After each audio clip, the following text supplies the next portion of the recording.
Hello everyone. आज हम लोग बात करेंगे डियर ज़िंदगी। डियर ज़िंदगी एक मूवी है जिसमें कुछ काउंसलिंग सेशंस एक लड़की की ज़िंदगी को बिल्कुल बदल के रख देते हैं। तो इस मूवी को एज अ टीचर काउंसलर हम लोग कैसे यूज़ कर सकते हैं, हेल्प ले सकते हैं जब हम लोग अपने प्रोफेशन में जाएंगे, जब हम बच्चों के साथ डील करेंगे तब।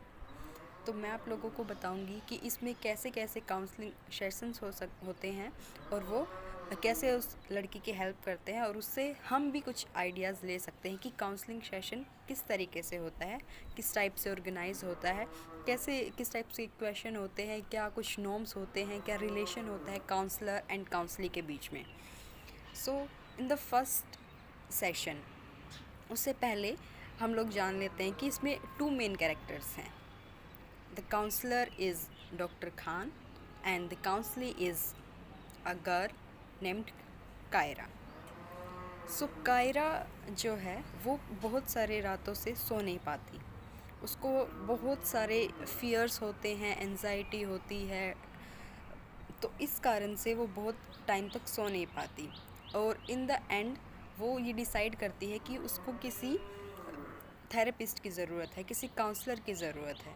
तो इसके लिए वो डॉक्टर जहांगीर के पास जाती है, doctor Jahangir Khan, the therapist, the doctor, the counsellor, जो भी आप उनको कहना चाहो, उनके पास जाती है।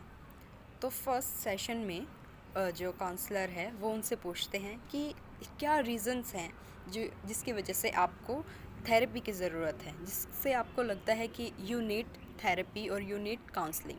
तो वो बताती है कि मैं कई हफ्तों से सो नहीं पा रही हूँ। तो सबसे पहला मेन रीज़न यही है कि मैं सो नहीं पा रही हूँ, और मैंने बहुत सारी दवाइयाँ ट्राई कर चुकी हूँ, लेकिन कुछ भी असर नहीं कर रहा। तो वो डॉक्टर पूछते हैं कि कुछ और भी रीज़न्स हैं क्या।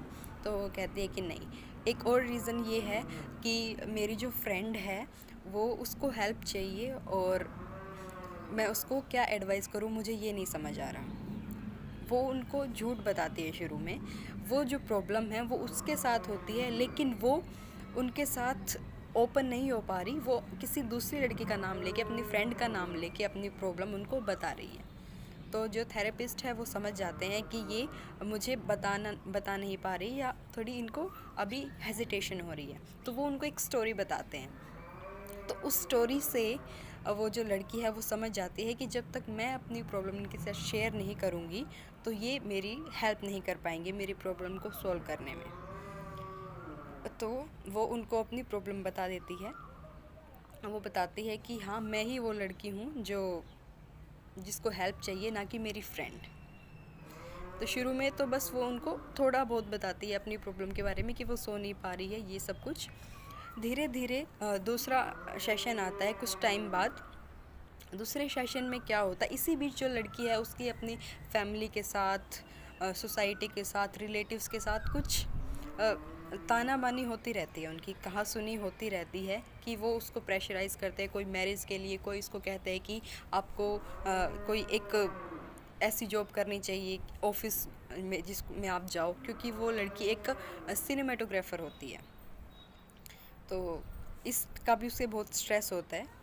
तो दूसरे काउंसलिंग सेशन में जब वो डॉक्टर के पास जाती है तो डॉक्टर उनसे कहते हैं कि आपको एक होमवर्क करना है, आपको अपने पेरेंट्स से बात करनी है 10-10 मिनट।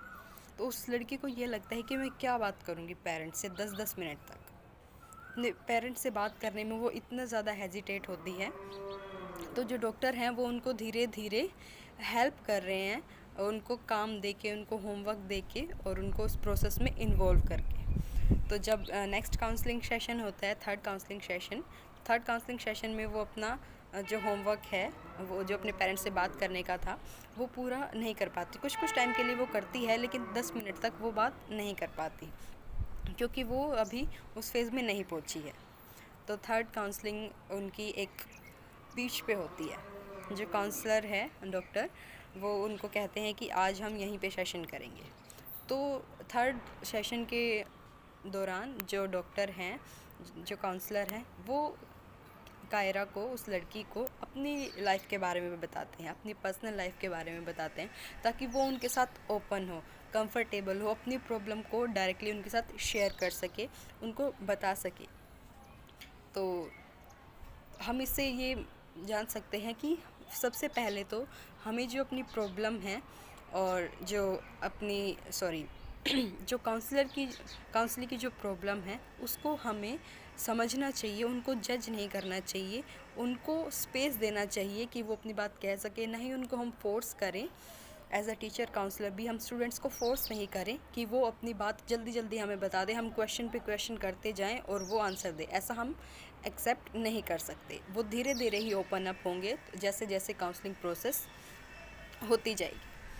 तो ऐसे ही इस मूवी में भी होता है, जो काउंसलर है वो धीरे धीरे करके उस लड़की से उसकी बात जानने की कोशिश करते हैं, अलग अलग जगह पे मिलके, अलग अलग काउंसलिंग सेशन से, अलग अलग टाइप के क्वेश्चंस उनसे करके।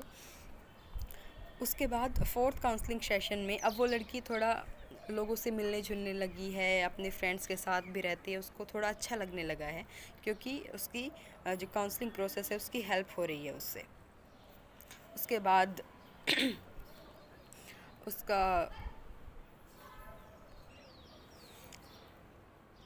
उसका फोर्थ सेशन जब होता है तो उससे पहले उनके घर में एक पार्टी होती है।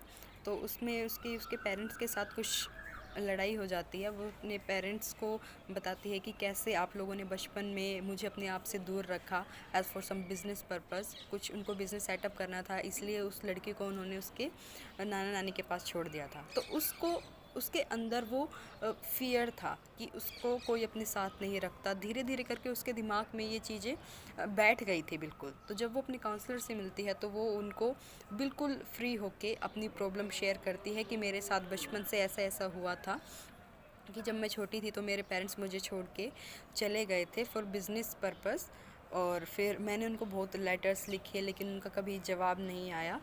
और ऐसे ऐसे करके जब उसका फिर नाना नानी के घर पे मन लग गया था तो फिर उसके पेरेंट्स उसको ज़बरदस्ती अपने पास ले आए। तो उसको हर जगह से ये हो गया था कि कोई मुझे छोड़ के चला जाएगा, तो उससे पहले ही वो उस चीज़ को मना कर देती थी कि मैं ये नहीं कर सकती, इनके साथ मैं नहीं रह सकती। तो उसको फ़ियर था कहीं ना कहीं अबंडननेस का।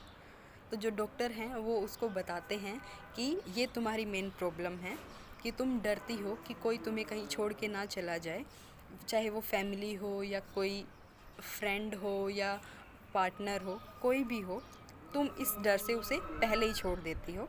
तो उसको अपनी प्रॉब्लम समझ आ जाती है। उसके बाद धीरे धीरे करके वो जो है अपने पेरेंट्स से भी और सोसाइटी से भी वो एक्सेप्ट करना शुरू कर देती है कि हाँ, मैंने बचपन में उन प्रॉब्लम को मैं नहीं समझ पा रही थी, उस पॉइंट ऑफ व्यू से मैं नहीं सोच पा रही थी कि ये किसी काम के लिए मुझे छोड़ के गए थे, लेकिन एज एन एडल्ट, क्योंकि वो भी ह्यूमन बीइंग्स है, वो भी गलती कमिट कर सकते हैं, तो अब मैं सोच सकती हूँ उनको एक मौका दे सकती हूँ। तो वो ऐसे करके जो डॉक्टर हैं, जो काउंसलर हैं, उनकी हेल्प करते हैं कायरा की, कि आप अपनी ज़िंदगी को एक और मौका दे सकते हो और अपनी ज़िंदगी को हाय बोल सकते हो। Okay, thank you.